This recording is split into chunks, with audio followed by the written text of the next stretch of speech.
আকবার, লা ইলাহা ইল্লাল্লাহ। প্রবাসের শত ব্যস্ততাকে একপাশে রেখে শুধুমাত্র ধর্মীয় ও ইসলামের শান্তি প্রচারের লক্ষ্যে ধর্মপ্রাণ মুসলমানেরা ঈদের জামাতে শরিক হন।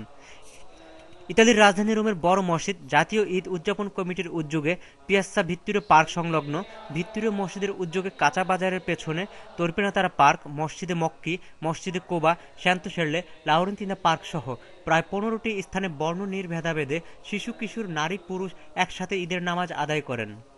পিয়াজ্জা ভিত্তুরিয়াতে ধর্মীয় উৎসবে যেন কোনো রকমের অপ্রীতিকর ঘটনা না ঘটে সেজন্য ইতালীয় প্রশাসনের ছিল কঠোর ব্যবস্থা। জামাত শেষে সকল ভেদাভেদ ভুলে একজন অপরজনকে বুকে জড়িয়ে কোলাকুলির মধ্য দিয়ে মহানুভবতা ও সহৃদয়তা প্রকাশ করেন।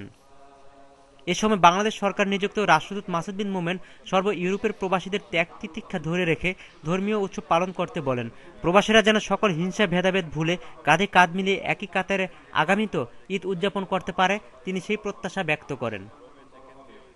ঐশ্বরিক আনন্দে ভরে উঠুক প্রাণ, ভরে যাক এই ধরনী, সকল ভেদাভেদ মুছে গিয়ে আসুক নবজীবনের ঐক্যতার জয়গান। Shaon Ahmed, Bangla TV news, Rome, Italy.